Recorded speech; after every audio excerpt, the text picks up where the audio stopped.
Welcome back to Expressions of Destiny podcast. This is Jennifer. Today is Teachable Tuesday. Once again, you guys, we are going to be talking about all things business. I am excited as usual. Every week is a different subject. Every week is just me being able to share with you the things that I've learned, the things that I've studied, the things that I have experienced myself, and just in hopes that it will help you to minimize the stress and the frustrations of, just the everyday running of our business, the tasks and the different things that we know we have to take care of, but we don't have to be overwhelmed with it. And so I hope this helps you today. This might be a short one, but it is going to be a powerful one. Let me tell you, we are talking about mindset. And so I want to start off by breaking down that word. The dictionary says that mindset is a fixed state of mind. It is the established set of attitudes held by someone. It is a fixed attitude, a fixed disposition, or a fixed mood. Now, all of those pretty much sound like they are set. There's no changing it. It is a final decision. It's something that has been decided on, and that is it. There's no turning back. And we get that a lot of times just because of the word that is within that word, mindset. But it doesn't mean that it has to be set permanently. And so a lot of people nowadays will talk about mindset shift, shifting your mindset, changing your mindset. And why is it that that word seems so powerful that when we hear it, we think, well, no, it's already done.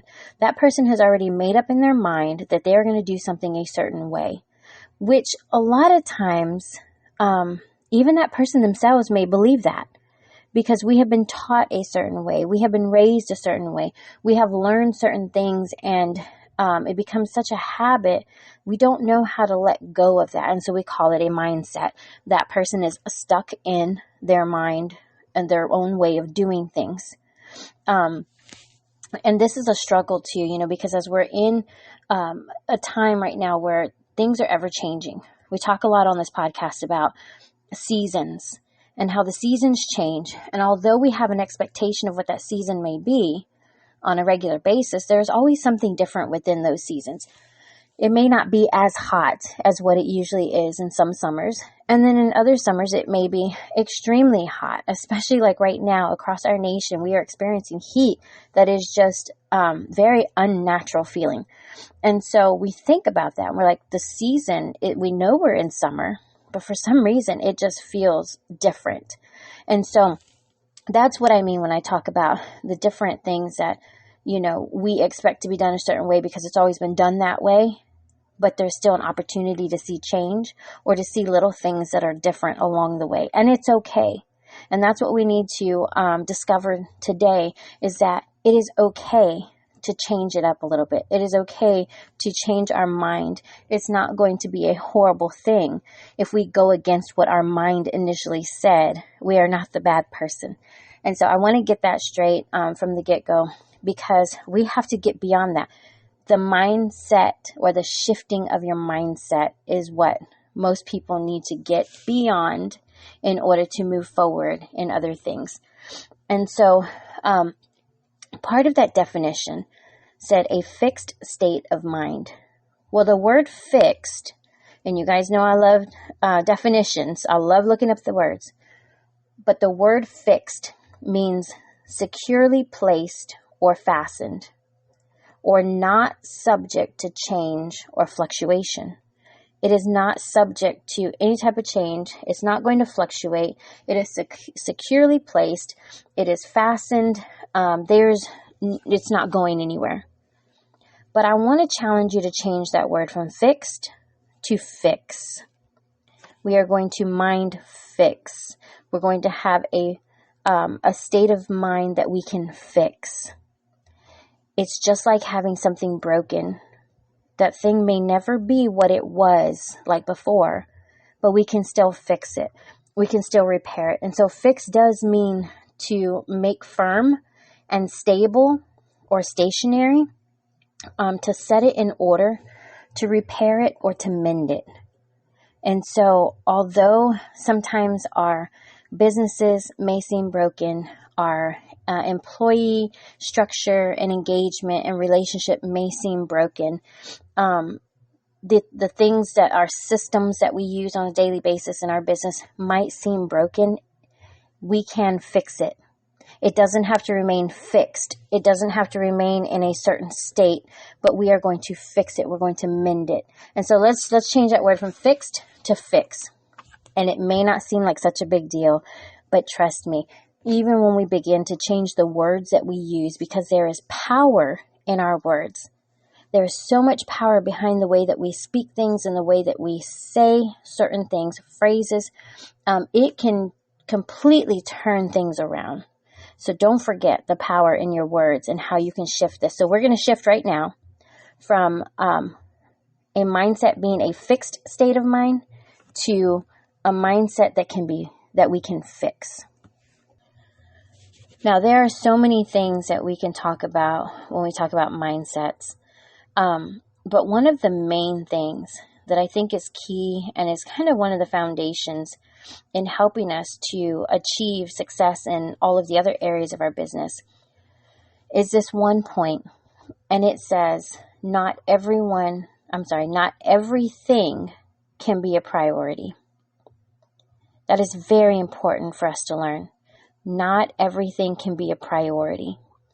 And we struggle, even just as human beings, as we just want to do everything right. We want perfection.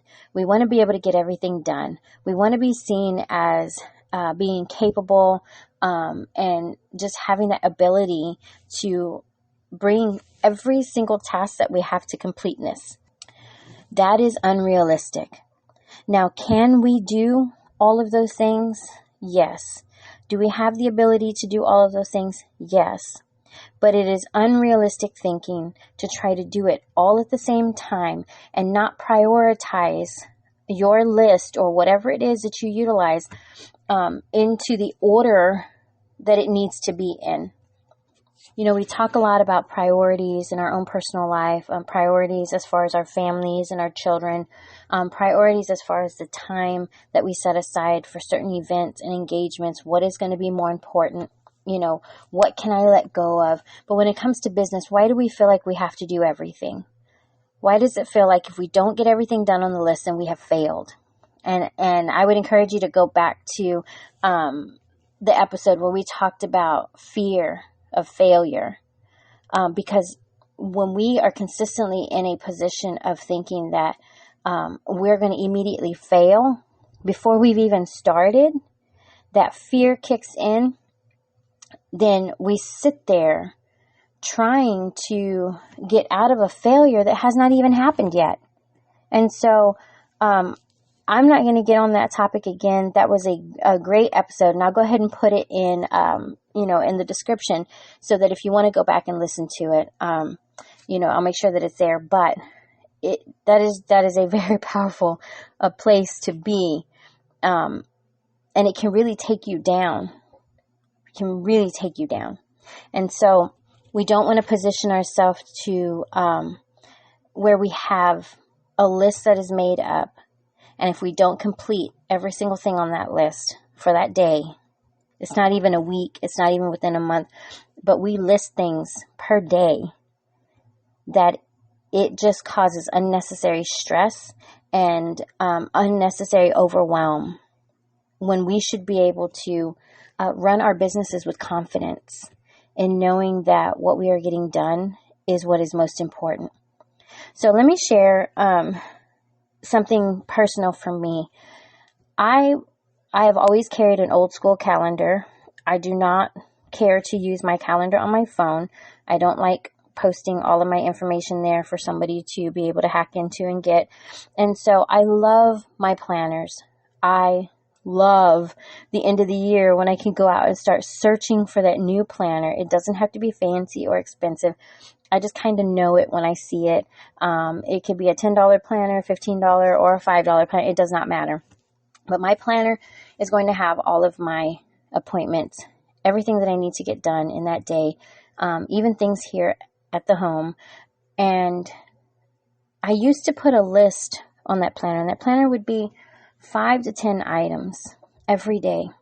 And I would get so frustrated by the end of the day because I would have 4 or 5 things halfway done. They were not completed.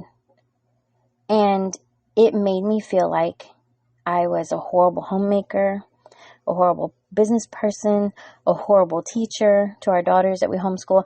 I could not get everything done that I wanted to get done, and it was a halfway job.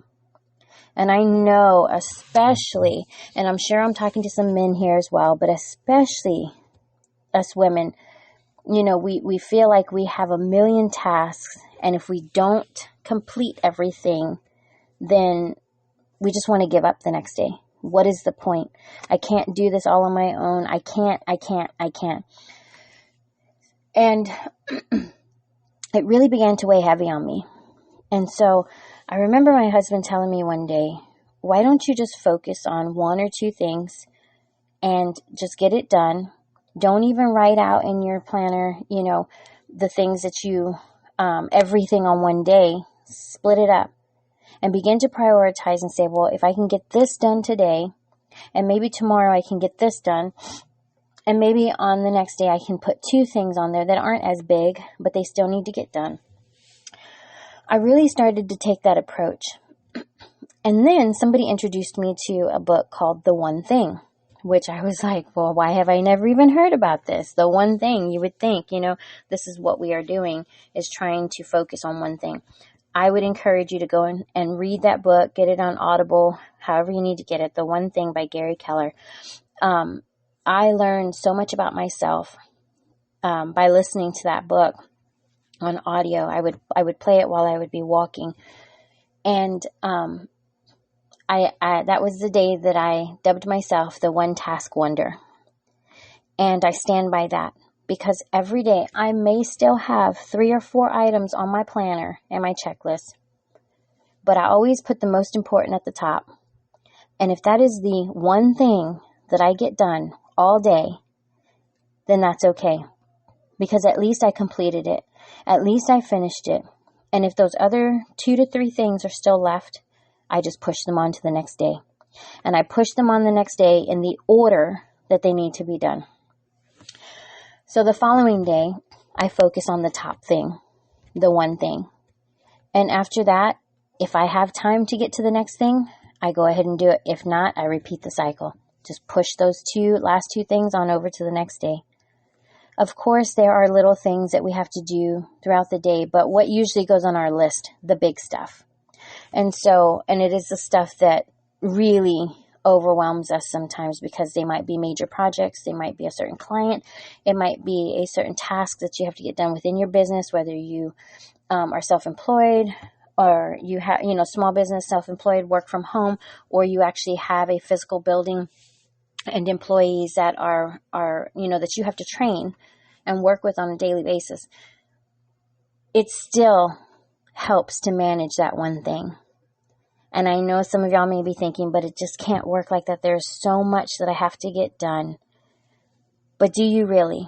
That is what our team is there for. That is why we have people that are working for us. And if we do not know how to delegate, take responsibility of the one thing that is most important and a priority to you as the owner, and trust the people who work with you to help relieve some of that, but don't pile it on them. Assign the one thing to each one of them that has the special skills necessary to do that and to get it done for you, then we can do that. That's what leveraging is as well. Being able to leverage out and outsource different projects and different work, and knowing that if you can at least convey to the people what it is that needs to get done, it'll get done. Why? Because that one person that you trusted with that one task knows that their only responsibility at that moment is to focus on that one task and to do it to the best of their ability, of whatever they can do to help you. And then the other person over here has that one task and is able to focus on it. You will see so much more productivity and success and growth in your business because you are not overwhelmed. You have not overwhelmed the people that work for you. Each person has done their part. The team has come together to accomplish something great. I would just highly encourage and dare you to do it. Just try it. See what happens when we shift our mindset and try to do something in a way where we are going to put more value into what it is that we're doing, because we're not scattered across 5 different tasks, but we are putting everything we have into that one thing. I want to share with you a couple of quotes from the book that really stood out to me. The first one is, you need to be doing fewer things for more effect instead of doing more things with side effects. I need to read that for you one more time. You need to be doing fewer things for more effect. That's what I just said, more value, instead of doing more things with side effects. You're left with all of these side effects, these little nuisances, little things that pop up here and there because it wasn't completed, because you weren't able to do it the way that you wanted to the first time, because it didn't come out the way that it was supposed to. Now you have to go and fix and repair certain things. Do more on that one thing. Get more of an effect from that one thing than to try to accomplish everything and experience all these side effects, unnecessary side effects. The second quote is, success is about doing the right thing, not about doing everything right. And that again comes with that position of feeling like everything we do has to be right, has to be correct. I always have to be right. I always have to make sure that it is done with perfection. But that's not what the quote says. It says success is about doing the right thing. Do the right thing the first time. With that priority, right? Because not everything can be a priority. Success is about doing the right thing, not about doing everything right. And the final thing that I want to share with you today is that there are so many different types of mindsets that we can talk about, as I mentioned at the very beginning. There are 3 that really stood out to me as of lately, because I put a lot of value in these 3. But one of them is the growth mindset. The second one is the abundance mindset. And the third one is positive mindset. Let me just share a little bit about each of those before we close out today. So let's talk a little. Let's use this first one, the growth mindset. When we think about maybe our employees and the people that work for us, those that are on our team, those that are there to help us grow. A lot of times, we can, and this goes back to the fixed mindset. We can think and look at people and kind of judge whether we feel like they just have it all made, they already know it, or maybe they're just not good enough. And so we look at people and we say, well, I don't think that person's going to work out. Or you look at somebody else and say, oh yeah, they're perfect. They know exactly what they're talking about. They'll get the job done. I don't need to train them any further. I trust them. Just go right ahead and do what you need to do. But a growth mindset it's a learning mindset. And so you are looking at that person as someone who, although they may know what they're talking about, although they may have had some type of training, they still have room to grow. And those that maybe don't have the training, they still have room to grow. They can still learn. They can still apply themselves. And so if we look at people as though they have arrived and they have nothing left to get, or nothing left to grow, they have it made, they have it all, then there's no more growth. And I've mentioned this many times already, that once something has no reason to grow anymore, once something stops growing because it has arrived, just like a plant, what does it do? It dies. And although a plant may physically die, when you talk about people who have skills and talents and gifts, and you don't continue to train them and to teach them new things, then they become stagnant in what it is that they're doing, and they stand there wondering, well, what is there next for me? because they feel like they've come to a stopping point. It is our position to continue to train and grow and impart to them the things that we know, because we can't assume that they know everything. And so we want to take that fixed mindset and we want to turn it into a growth mindset, consistently growing. Now, the second one I mentioned was the abundance mindset.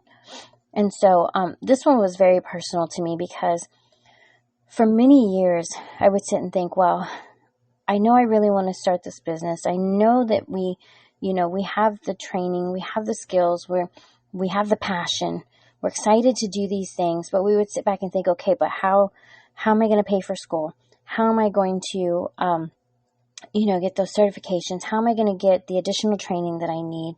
What about the time that I'm going to have to take away from work, which is the finances and the income that is our security?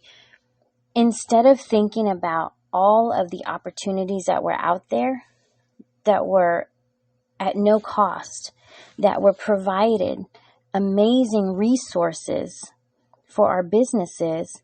And a lot of people don't really realize that all of this is out there for us. I've mentioned a couple before on the different episodes. But we talk about the SBDC, we talk about SBA.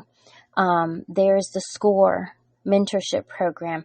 There are different trainings that are given by the SBDC and by the SBA that are all at no cost.